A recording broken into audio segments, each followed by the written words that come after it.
Bon, en tout cas, merci de nous avoir invités, Negawatt, à venir faire une conférence à l'issue de cette longue marche. En tout cas, bravo à tous les marcheurs, hein, quelle que soit la distance qui a été parcourue. Mais, je suis assez admiratif de ce que vous avez fait. Donc on fait partie, effectivement, dans ce paysage de la transition énergétique, des acteurs qui ont porté depuis de nombreuses années une idée de transition énergétique. Donc on n'est pas sur une transition écologique au sens large, on est vraiment, nous, sur la problématique de l'énergie. Alors je vais chronométrer parce que je parle toujours beaucoup trop et je vais essayer de ne pas dépasser 30 minutes. Hein. Voilà, donc je vais vous expliquer au mieux ce scénario et puis après on prendra bien sûr un temps de questions pour discuter entre nous. En deux mots, qui je suis. Donc, dans Negawatt, je suis actif depuis 4-5 ans en tant qu'ambassadeur. Donc je fais des conférences devant des publics divers et variés sur le scénario. Et à titre professionnel, je suis rédacteur en chef d'une revue spécialisée dans l'énergie, qui s'appelle Énergie Plus et qui traite pas mal de ces questions-là. Negawatt, en deux mots, c'est une association qui a été créée en 2001, plutôt par des experts ingénieurs qui petit à petit ont étoffé leur réseau avec des architectes, des gens comme moi, des journalistes, des sociologues, et qui ont porté toujours cette réflexion sur de long terme sur comment faire un virage dans le secteur énergétique en France. Donc il y a une vingtaine de membres actifs, plus de 1000 membres qui nous soutiennent. Et en 2009, on a créé une filiale qui s'appelle l'Institut Negawatt et qui porte de manière opérationnelle des solutions, notamment dans la rénovation du bâtiment. En deux mots, le scénario, qu'est-ce que c'est un scénario? Donc c'est pas une boule de cristal, hein, on n'a pas la science infuse, on n'a pas de préscience.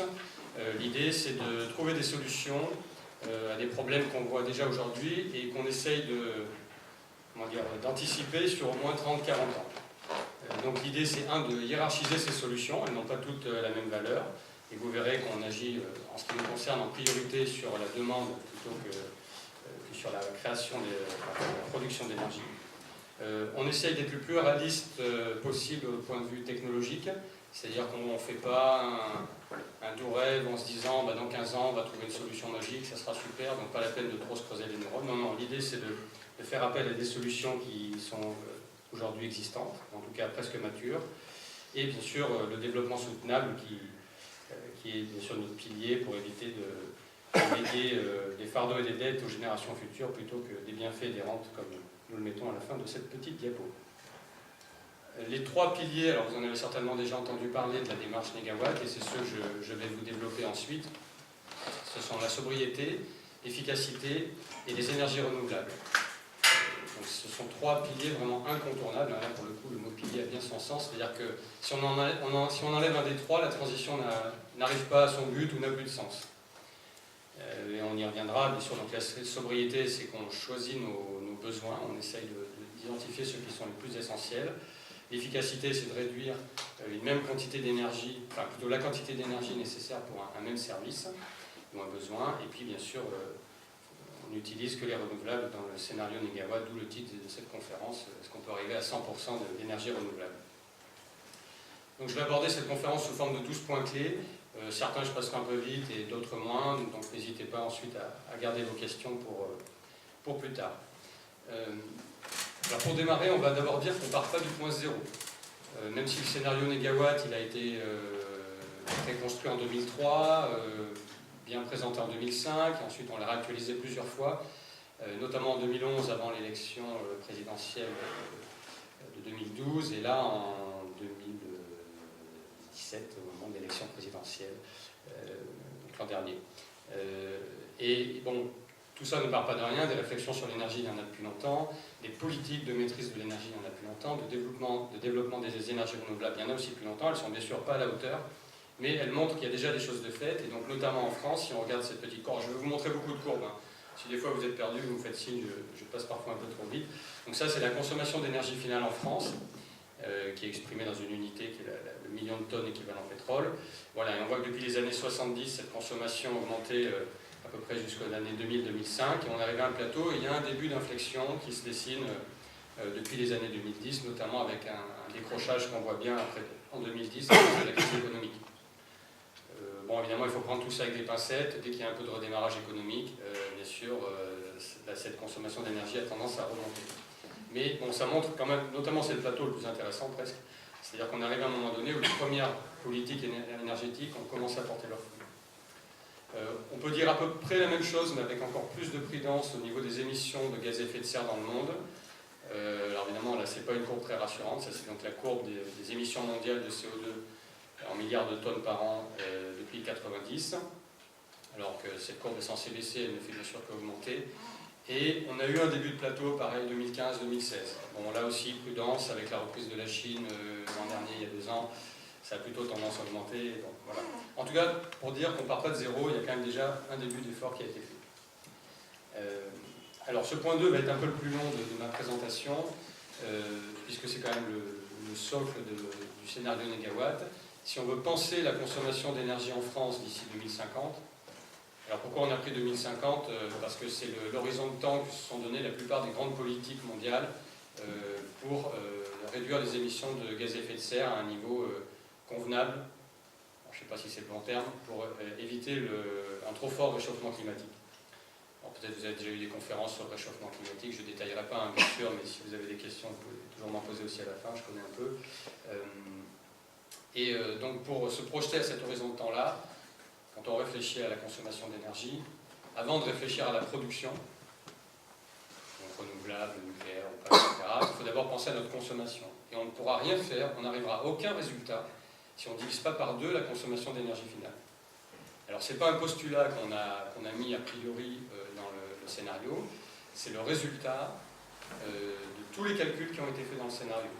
Pareil, là aussi je ne vais pas trop détailler, mais le scénario, qu'est-ce que c'est ? On a pris tous les usages de consommation qui existaient dans le bâtiment, dans l'industrie, dans le transport, hein, c'est principalement les 3 grands secteurs, et un petit peu dans l'agriculture.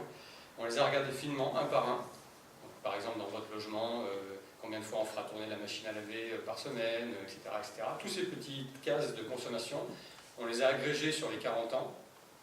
Et petit à petit, en faisant des choix de sobriété, des choix d'efficacité, on a montré ce que ça donnait au final. Et au final, ça montre qu'on peut diviser la consommation d'énergie par 2.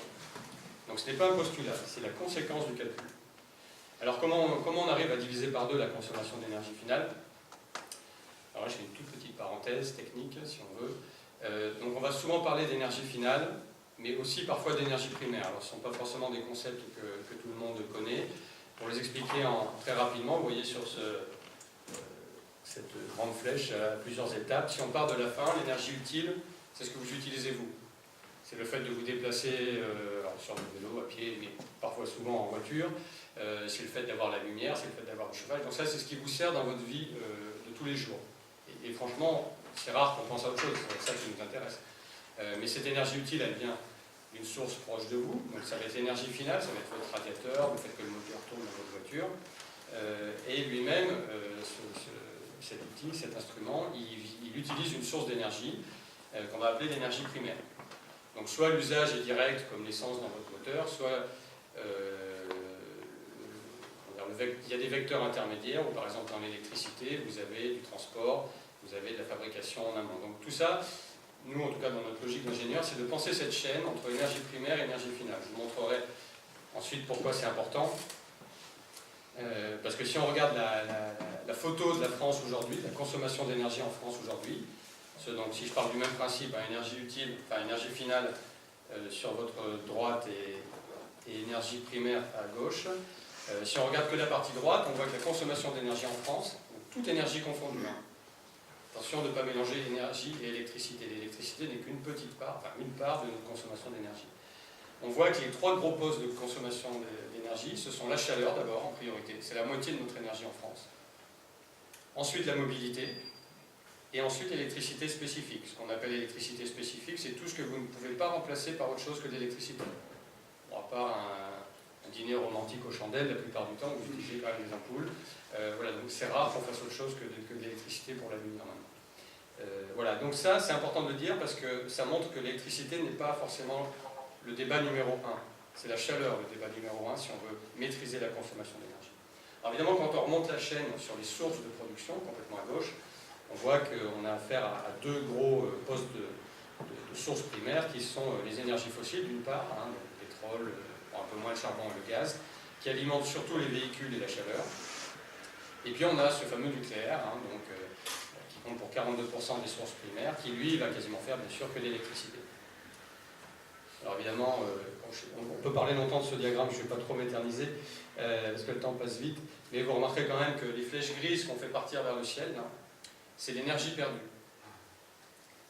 Et cette grosse flèche grise qui sort du nucléaire, c'est simplement que par rapport à la quantité d'uranium que vous avez dans votre centrale et qui peut fournir de l'énergie, donc qui fait bouillir de l'eau dans un réacteur, en fait les 2/3 sont perdus. Le cycle thermodynamique, et bon, c'est de la physique, hein, on peut guère faire mieux, fait que le rendement d'une centrale nucléaire c'est autour de 30%. Donc les 2/3 sont perdus, les grands panaches de fumée, enfin, qui sont de la vapeur d'eau que vous voyez sortir des centrales, c'est de l'énergie perdue en fait, simplement de la chaleur perdue. Excusez-moi, sur les chiffres mondiaux? Non, ça c'est la France. Ah, c'est la France. Ça c'est la consommation d'énergie. Je ne vais plus parler que de la France maintenant. Le scénario négawatt n'est que sur la France. Voilà, donc on va garder ces chiffres en tête parce qu'à la fin on verra ce que ça fait si on appliquait le scénario négawatt. Alors, je vais passer un peu plus vite, hein, vous m'excuserez, je ne vais pas trop prendre de temps, mais donc cet enjeu de sobriété et d'efficacité, pour nous faire diviser notre consommation par 2, elle va porter donc sur les 3 grands secteurs que j'ai cités, le bâtiment, donc le transport en général, et l'industrie. Donc sur le bâtiment, l'enjeu, en fait, ce n'est pas les bâtiments neufs, hein, puisqu'en fait, il y a 1% du parc seulement qui est renouvelé chaque année, mais c'est la rénovation des bâtiments. On a notamment toutes les maisons individuelles d'avant 1975 qui représentent 31% des consommations d'énergie finale de tout le résidentiel. L'essentiel du parc de 2050 est construit, l'important c'est de le rénover, de le rendre plus performant, de manière à ce qu'il consomme moins d'énergie. Et donc il y a du boulot, parce qu'il y a quand même 30 millions de logements et 900 millions de mètres carrés de surface tertiaire. Et quasiment tout le monde est concerné. En quelques mots rapides, dans les grandes lignes que donne le scénario négawatt, l'objectif c'est qu'on peut diviser par 4 en moyenne la consommation de chauffage des bâtiments. Et pour y arriver, il y a 2 idées fortes. Bon, il y en a plusieurs, mais on va dire qu'il y en a 2 fortes. D'abord, on peut faire avec des techniques qui existent, simples. Donc là-dessus, nous on le met en œuvre avec l'Institut Négawatt dans un programme qui s'appelle Doremi, ça marche très très bien. Et surtout, on estime, quand on fait une rénovation, il faut rénover toute la maison. Le plafond, les murs, le sol, les fenêtres, tout. Parce que si vous le faites par étapes, en fait, vous allez faire une première fois, il faut payer un artisan, il va faire des échafaudages ou je ne sais pas quoi, et puis après vous dites, si je le fais dans 5 ans, vous ne penserez peut-être plus, vous n'aurez peut-être plus l'argent, et puis finalement, ça sera peut-être même plus vous qui sera dans la maison. Et en fait, pour nous, ça tue le gisement de faire ça par étapes. Alors ça pose d'autres questions, qui viendront peut-être dans le débat, notamment le financement, bien sûr. Mais pour nous, si on veut assez vite, en tout cas suffisamment vite, rénover suffisamment de logements, on a besoin de mettre en œuvre ces rénovations globales, qui notamment d'ailleurs permettent aussi pour les professionnels du bâtiment d'arriver à des choses bien plus satisfaisantes.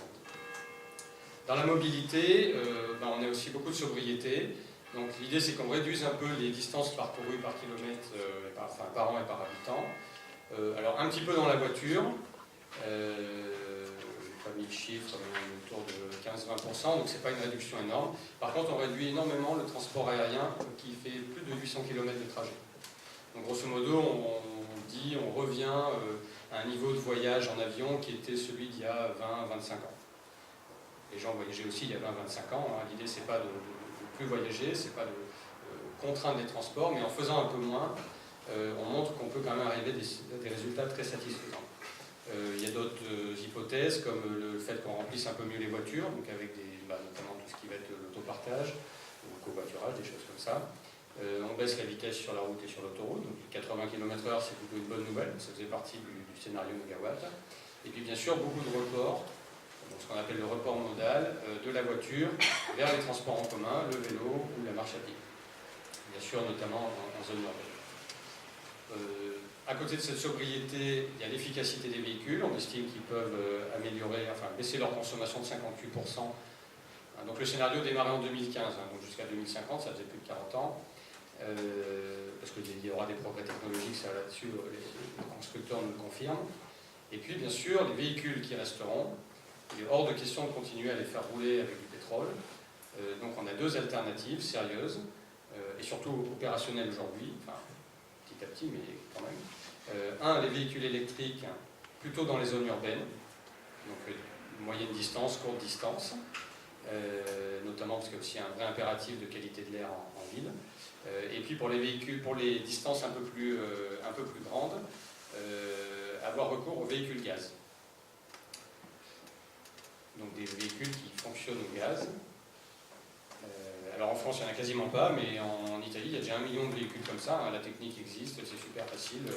Bon, évidemment, il faut mettre en place des infrastructures de rechargement. Dans l'industrie, je passe un peu plus vite, parce que le temps avance vraiment très vite. L'idée, c'est la même chose, c'est qu'on fait de la sobriété, notamment en réduisant les consommations dans les process industriels et en faisant de plus en plus recours à tout ce qui est recyclable, récupérable, en tout cas des objets plus durables. On verra un petit peu plus loin les conséquences de tout ça. Alors, je suis désolé de passer si vite parce que c'est quand même un point important, toute cette réduction de consommation, il y a beaucoup d'hypothèses derrière, mais en les suivant et en les développant progressivement sur les 40 ans de ce scénario, on montre qu'on peut diviser par 2 donc cette consommation d'énergie, comme je vous disais tout à l'heure, et là on a le détail sur chacun des secteurs. Donc la courbe bleue au début c'est l'existant, hein, c'est l'historique de consommation de la France. Le bleu qui descend c'est le scénario négawatt.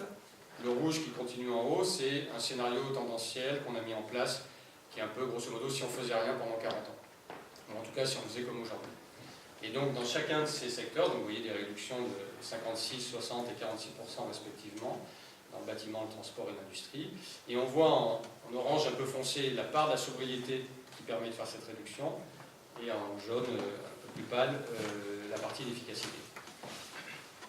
Donc tout ça c'est important parce que ça montre qu'il faut agir dans tous les secteurs, et que si on veut arriver à temps à réduire correctement nos émissions de gaz à effet de serre, et donc accessoirement c'est possible nucléaire aussi, vous verrez ensuite, on est obligé de réduire cette consommation par 2. Avoir une consommation plus forte que ça nous amène dans des, on va dire, dans des zones où ça va être beaucoup moins confortable pour arriver du 100% ENR.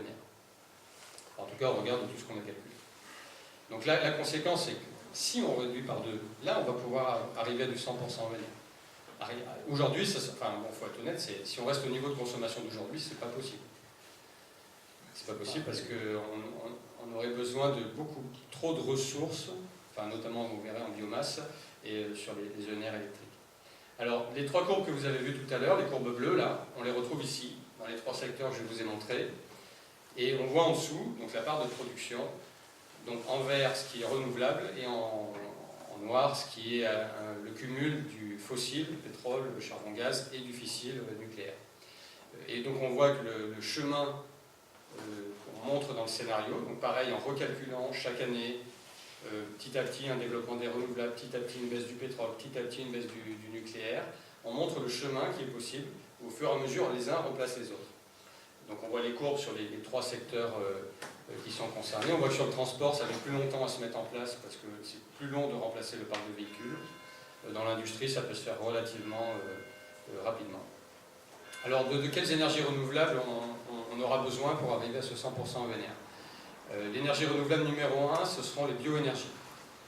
Donc principalement la biomasse solide, hein, vous voyez en vert foncé en bas, donc ça c'est la courbe de croissance de la production d'énergie par les bioénergies. Un petit peu de biomasse liquide, qu'on a mis en vert plus clair ici, donc biomasse liquide ce sont des biocarburants, mais nous on estime qu'on ne peut pas les développer outre mesure, notamment pour éviter des concurrences avec les usages agricoles. Tant qu'on n'a pas développé de biomasse liquide de 2e génération, c'est-à-dire qui font appel pas directement à la plante, mais juste à la matière fibreuse, on estime qu'on est trop en concurrence avec l'agriculture. Donc du coup on le développe quasiment pas plus que ce qu'il existe aujourd'hui. Et par contre il y a une forte part de biogaz qui se met en place. Alors le biogaz, qu'est-ce que c'est? C'est du gaz, comme le gaz qu'on a aujourd'hui, qui est un gaz d'origine fossile, une molécule de méthane, CH4, mais qu'on a produit par méthanisation, c'est-à-dire qu'on prend nos déchets. Et nos déchets, naturellement, en pourrissant, sont dégradés par des bactéries qui produisent du méthane. Donc on peut récupérer du biogaz, et en très forte quantité, en utilisant nos déchets, en utilisant certaines cultures intermédiaires. Mais ça produit du dioxyde de carbone. Alors c'est comme toute la biomasse que vous pouvez utiliser. Ça ne résout pas les problèmes. Est-ce qu'on peut avoir les questions après? Ouais, pour je garde votre question en tête, mais en 2 secondes, on part du principe qu'il y a un arbre qui a poussé à capturer du carbone. Si vous le faites brûler ou si vous l'utilisez d'une quelconque manière, enfin en tout cas si vous le brûlez, il réémet le carbone qu'il a consommé. Donc on estime que sur un cycle court, c'est-à-dire le cycle de nos vies à nous, c'est pas une dose supplémentaire de carbone. Et je comprends votre remarque. Hein. Sur le temps long, le problème des énergies fossiles que vous extrayez du sous-sol, c'est qu'elles ont été stockées il y a des millions d'années. Et là, on les redéstocke en fait. On en reparle après si vous voulez. Donc la première des énergies, la ressource en biomasse. Deuxième source d'énergie renouvelable, tout ce qui va permettre de produire de l'électricité.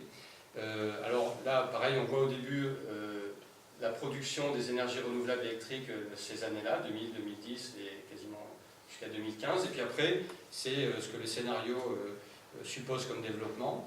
Donc on voit surtout de la courbe rouge un très fort développement de l'éolien, un fort développement aussi du photovoltaïque, et puis un petit peu d'énergie marine, mais on estime pour l'instant que ces technos ne sont pas matures. En l'occurrence, on a bien eu raison de dire ça, parce que les rares acteurs qui avaient commencé de se développer là-dedans, pour certains, ont mis la clé sous la porte déjà. Alors qu'est-ce que ça représente? C'est court, parce que bien sûr, ça ne parle pas beaucoup en termes de quantité. Donc si on compare 2015 à 2050, sur l'éolien terrestre, hein, donc les éoliennes sur Terre, ça voudrait dire à peu près 18 000 éoliennes en France en 2050, contre un peu plus de 5 000 aujourd'hui. Bon, ben, faut pas trop paniquer quand on voit ce chiffre, hein. Il y en a certains que ça fait bondir au plafond, parce qu'aujourd'hui, les Allemands, ont déjà plus d'éoliennes que ça. C'est-à-dire que l'ambition de la France pour 2050, c'est d'avoir moins d'éoliennes que les Allemands aujourd'hui. Donc il n'y a pas de quoi, de notre point de vue, se paniquer au regard de nos paysages. Bon, c'est un long débat qui ne concerne pas que le nombre. Sur l'éolien en mer, donc, il y a aussi un fort développement, hein, qui là nécessite encore certainement un bon soutien politique.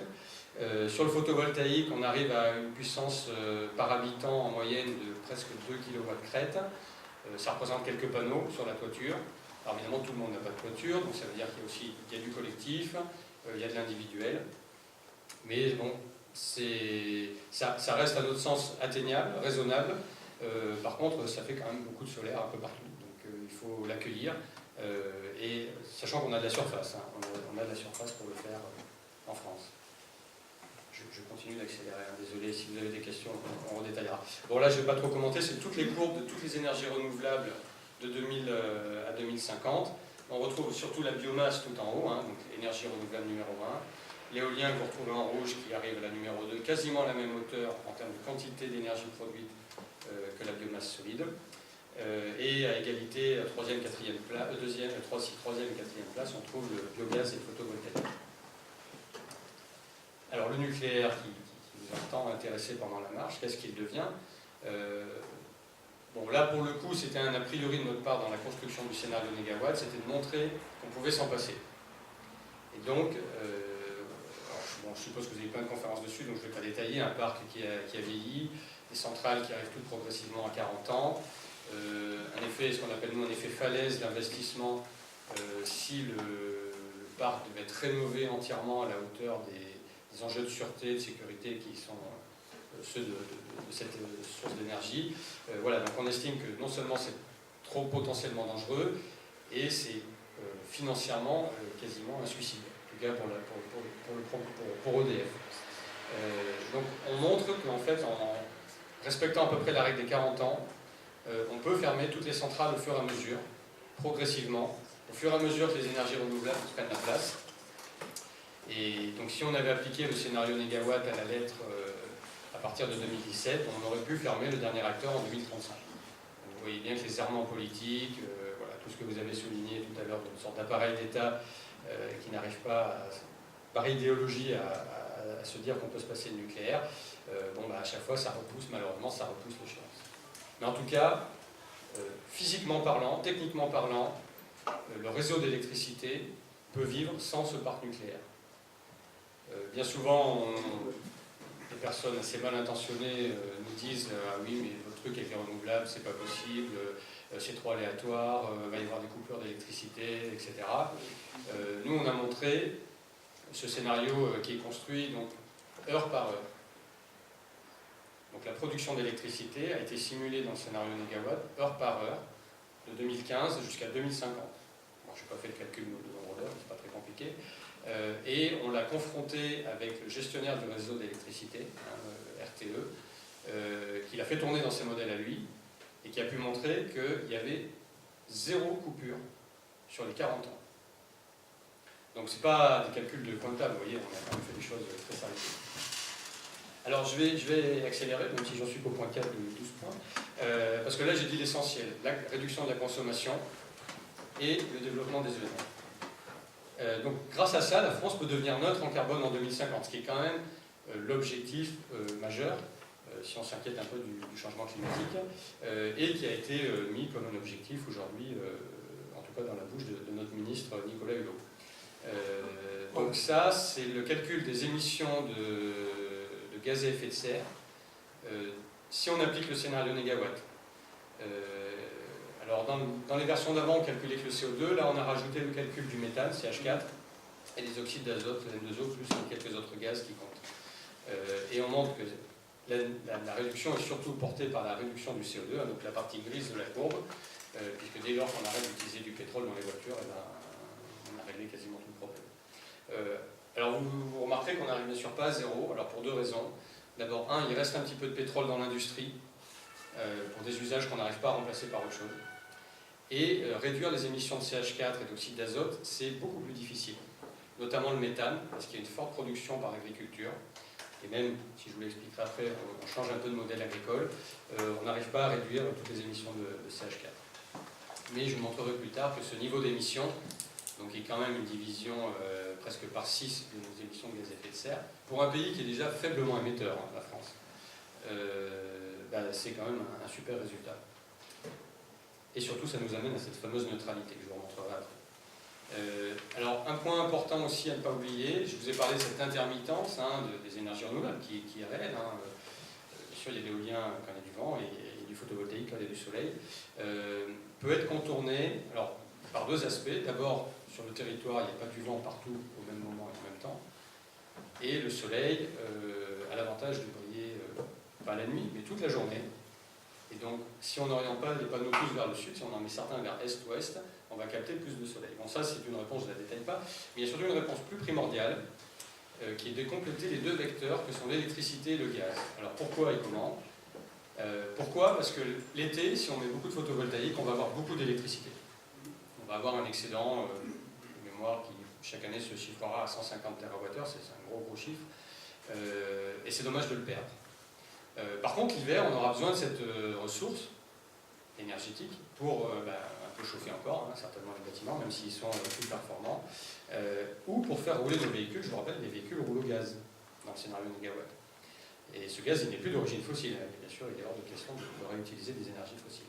Donc, une des actions, en plus du biogaz qu'on aura, bien sûr, pour avoir du gaz dans nos voitures et pour notre chauffage, c'est de transformer l'électricité excédentaire en gaz.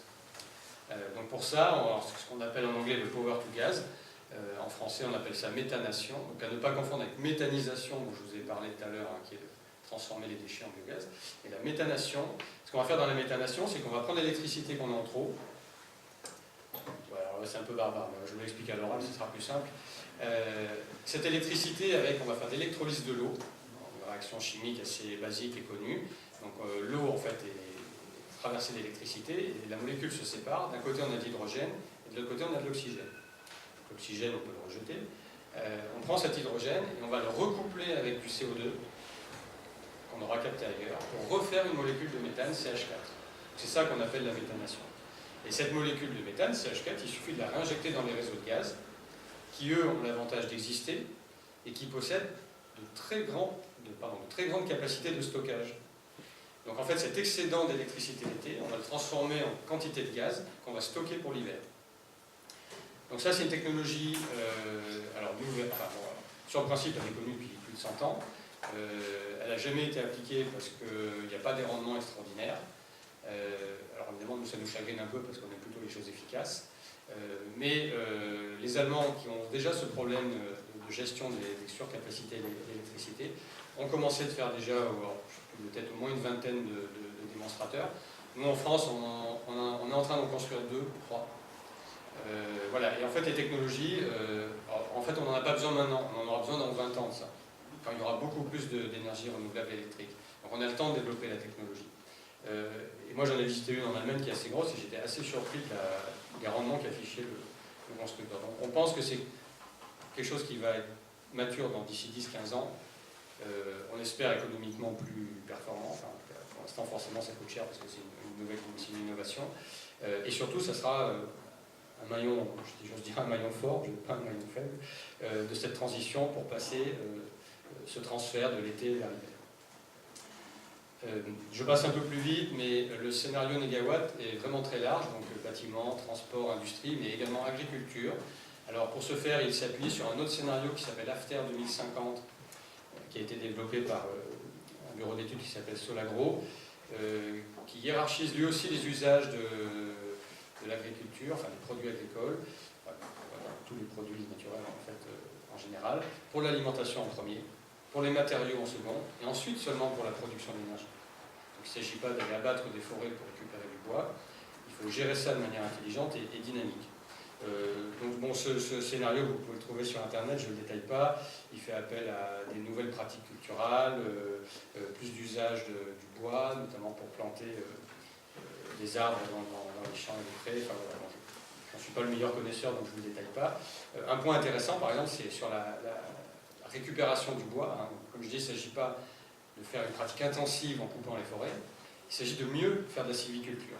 Donc aujourd'hui, sur un arbre, généralement, les forestiers sont intéressés que par la partie qui est mise en bleu là, ce qu'ils appellent le bois fortige, voilà, c'est ça. Et tout le reste, grosso modo, ils ne l'utilisent pas. Parce que c'est le bois noble pour eux. C'est le tronc, c'est celui qui va permettre de faire du bois d'œuvre, et le reste, ça ne les intéresse pas. Bon, j'exagère, les pratiques sont en train de changer.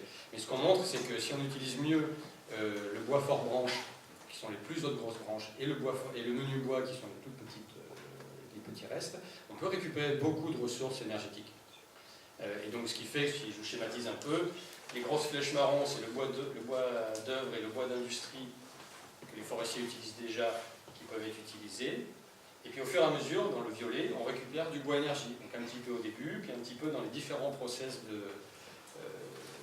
l'industrie du bois, et ça nous permet de récupérer une quantité de ressources d'énergie non négligeable.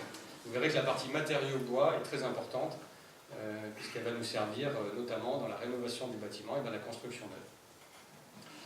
L'économie circulaire est au cœur de ce scénario, alors on l'a un peu implicitement compris, mais notamment dans l'industrie, je ne détaille pas non plus, désolé, en éliminant le suremballage, en remettant en place la consigne pour le verre, on peut avoir des taux de recyclage beaucoup plus importants. Et du coup, d'utiliser beaucoup moins de matériaux, alors non seulement par ce qu'on appelle de l'éco-design dans l'industrie, donc nous on montre que sur les différentes filières industrielles, donc pareil, on les a toutes prises une par une, je ne sais plus, 20, 30, on a vu sur quel poste elles pouvaient faire des efforts, et on montre qu'on peut réduire l'acier, on peut réduire les minéraux, on peut réduire le plâtre, etc., dans les consommations de matériaux en France. Donc comme je le disais à l'instant, un des points importants de réduction des matériaux, c'est donc l'usage du bois dans la construction. Alors, déjà, il y a de la sobriété en surface, faire des constructions un petit peu plus petites, mieux rénover, et puis substituer des matériaux comme le béton armé, comme le PVC, comme les isolants chimiques, par des matériaux biosourcés, du bois, de bois de cellulose, de bois, etc. Donc, quand on fait le bilan entre 2015 et 2050 dans le scénario de l'usage de ces différents matériaux, on montre qu'on peut baisser de 61% la quantité de métaux utilisés. 71% de béton et 77% des plastiques. Bon là je passe, je le détaillerai plus tard s'il y a une question. Donc on voit que les impacts ils sont à différentes échelles. Cette transition, si on l'applique de la sorte, elle génère aussi d'autres dividendes sanitaires et écologiques. Donc par exemple les émissions de particules fines par le transport, ce qu'on appelle les PM10 dans notre jargon, c'est des particules qui font moins de 10 microns de taille. Donc là c'est la partie en rouge, transport routier, la combustion de votre moteur émet des particules. Si on passe en partie à l'électrique pour la ville et au gaz qui émet moins de particules que le pétrole, on arrive à des émissions qui sont presque nulles. Alors nulles parce qu'à terme, le fait qu'on remplace le gaz fossile par du gaz renouvelable ne peut pas compter dans les émissions. Et par contre, vous voyez là, le bandeau gris au-dessus, là, moi je l'ai découvert cette année, c'est les émissions de particules par vos pneus. Parce qu'en fait, le pneu, au fur et à mesure que vous roulez, il s'use un petit peu, des petites particules qui partent dans l'air. Et bon, ça, malheureusement, pour l'instant, on n'a pas travaillé sur les pneus dans le scénario de Négawatt, donc on n'a pas de solution à proposer. Les trains, Comment? les trains, Oui, bah alors, dans le calcul, ça inclut aussi le fait qu'on a du report modal, hein, mais on ne peut pas tout faire par le train. On peut faire le même calcul sur le chauffage individuel au bois, avec des appareils performants, de diviser par plus de 2 les émissions de particules. Sur les autres bénéfices qu'on peut avoir, un régime alimentaire, donc le scénario AFTER sur lequel on s'appuie pour la partie agriculture, suppose un régime alimentaire différent. Donc notamment dans le scénario négawatt et dans le scénario AFTER, on suppose au fur et à mesure une division par 2 de la consommation de viande. Alors pour les végétariens ou les véganes, c'est déjà trop, et pour les gens qui en mangent beaucoup, c'est quasiment impossible. Donc en moyenne en France, on estime qu'on peut arriver à ce chiffre avec des efforts, et du coup il y a des gains pour la santé aussi, puisque la plupart des études montrent qu'avec plus de produits complets, plus de céréales, plus de fruits et légumes, moins de viande et moins de produits raffinés, on a des meilleures qualités de vie. Dans l'agriculture, on a d'autres effets bénéfiques, notamment sur les phytosanitaires, les engrais azotés, etc. Je ne vous détaille pas. Autre point bénéfique, c'est la création d'emplois. Souvent, on nous dit oui, mais tout ça, c'est utopique, c'est trop cher, ça va casser l'économie. Donc, on a fait faire une étude par un économiste du CIRED, un organisme spécialisé. Alors, je ne détaille pas énormément, mais le principe est assez simple à comprendre. Il a pris toutes les branches d'activité qui seront impactées par la transition. Il a appliqué le scénario. Donc, typiquement, je fais plus de rénovation, j'ai plus d'artisans qui travaillent, donc j'ai des gens dans le bâtiment, j'ai des gens qui travaillent dans l'approvisionnement en bois, etc. Donc, tout ça, ce sont les filières que vous voyez ici, qui, du coup, vont avoir de la création d'emplois nets, puisqu'il y a plus d'activité, donc plus d'emplois. À l'inverse, dans le transport, notamment aérien, dans le nucléaire, je vais perdre des emplois. Donc là, c'est les courbes qui sont vers le bas, en dessous de zéro. Donc on a du plus, on a du moins, mais on a un effet induit qui s'ajoute, c'est qu'au fur et à mesure que je génère des économies d'énergie, alors ça ne vient pas tout de suite, ça prend du temps, parce qu'il faut prendre le temps de rénover le parc de bâtiments notamment, on dégage du pouvoir d'achat pour les gens, pour les ménages. Et donc ce pouvoir d'achat, c'est l'effet induit que vous voyez sur la courbe verte qui s'est rajoutée, qui est relativement nul au début, qui monte après, qui se stabilise. Donc si on fait la somme des plus, des moins et de l'effet induit, on trouve l'emploi net total généré par la transition énergétique tel que le scénario négawatt l'explique, qui est positif. Et on arrive en 2050 à un solde net, donc c'est vraiment un ajout de 600 000 emplois supplémentaires par rapport à aujourd'hui. Donc la France joue son rôle, je passe un peu vite aussi, désolé, c'est trop long. Ne serait-ce que parce qu'on peut donner l'exemple, et par exemple sur certains points qui sont très pointus depuis quelques temps, notamment celui de la précarité énergétique. Alors c'est relativement difficile à chiffrer, parce que tout le monde n'est pas d'accord en France sur la façon de définir qui est en précarité énergétique, donc quel volume, enfin combien de personnes ça fait, etc.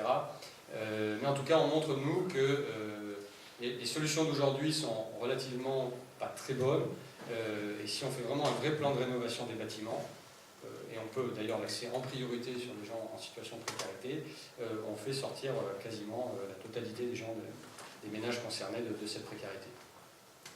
Voilà, et donc même si la France est une faible émettrice de CO2, ça n'empêche pas de montrer l'exemple et par solidarité de partager nos solutions avec tous les autres pays. Alors il n'y a pas de temps à perdre, hein, peut-être vous l'avez senti à travers mon discours, notamment en termes d'émissions de gaz à effet de serre, parce que même s'il y a ce petit mieux que je vous ai montré au début dans les émissions mondiales, le problème des gaz à effet de serre, c'est qu'ils se cumulent. La tonne qui a été émise il y a 50 ans, elle est encore là pour 50 ans. La tonne que vous émettez aujourd'hui, peut-être pas vous, mais bon, on en émet tous un petit peu, sera encore là dans 100 ans. Hein. La durée de vie du CO2 dans l'atmosphère, c'est 100 ans. Donc les couches de CO2, si j'ose dire, se succèdent et s'accumulent. Donc là, aujourd'hui, on ne fait que payer les émissions d'il y a 100 ans. Si je schématise un peu, hein. Je ne suis pas un climatologue. Et donc ce qu'on émet aujourd'hui va encore se payer dans 100 ans. Donc on est obligé de faire vite, le plus vite qu'on peut en tout cas, sans mettre la société à terre, pour que les émissions ne se cumulent pas. Donc si on ne fait rien, c'est la courbe que vous avez sur votre gauche, les émissions en gris, donc c'est le cumul des émissions. Donc quand j'en émets 100, je les compte pour... Donc là c'est de 2015 à 2095, donc les 100 ans de toute façon on les englobe. Donc si j'en mets une, et puis j'en mets une autre, puis elle se cumule. Donc si je fais rien, cette courbe d'émissions, ce cumul des émissions de CO2 va faire ce grand pavé gris que vous voyez. Et en vert en dessous, vous avez ce que la forêt, donc là c'est la France, ce que la forêt française et les sols, parce que ces sols ont une capacité d'absorption, peuvent absorber.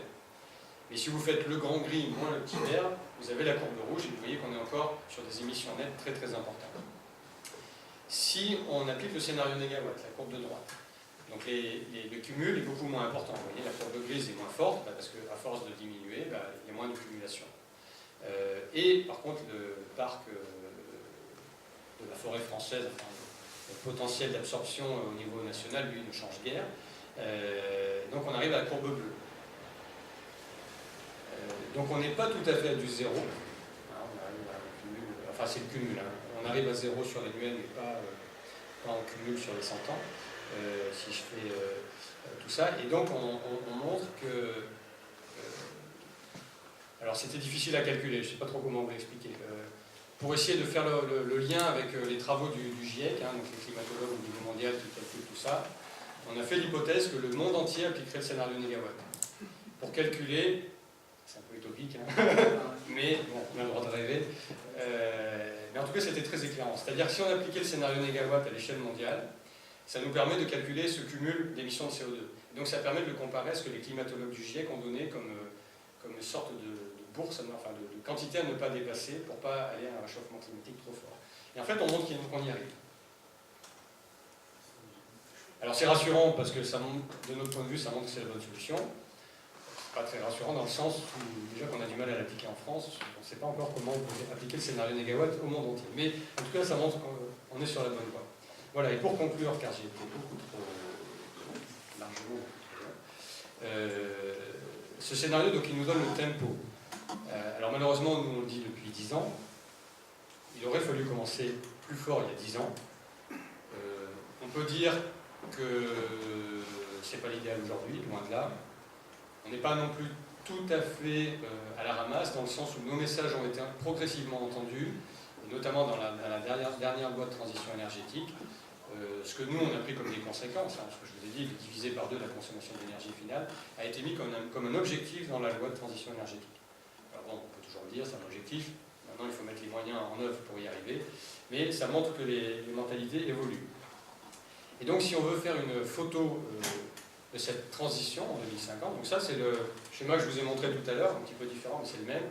En 2015, entre mes sources primaires, là-bas, fossiles, uranium et un petit peu de renouvelable aujourd'hui, et puis mes grands pôles de consommation, chaleur, mobilité, transport, électricité spécifique, pardon. Si j'applique le scénario négawatt en 2050 et que je fais le même schéma, voilà ce que je vais avoir. Alors je vous montre les deux, avec toujours son petit effet.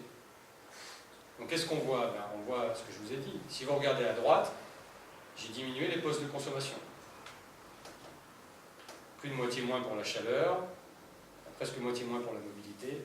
Et l'électricité spécifique diminue un peu moins parce qu'on a été notamment très prudent sur le fait qu'il y aurait forcément des nouveaux usages électriques qui arriveraient, parce que voilà, ça on ne connaissait pas tel que c'est aujourd'hui il y a 10 ans, et on suppose que dans 10 ans ça sera peut-être encore pire. Mais en tout cas, ce qui est surtout impressionnant, c'est la partie droite. C'est-à-dire que tous ces usages-là, par différents vecteurs, on peut les alimenter avec quasiment que du 100%, que des énergies renouvelables. Et bon, on est assez fiers de montrer que c'est possible. Voilà. Alors, pour conclure, on ne peut y arriver que si tout le monde se mobilise. Je pense que c'est important ce que vous avez dit au début. Tout le monde n'est pas toujours d'accord avec les moyens d'action.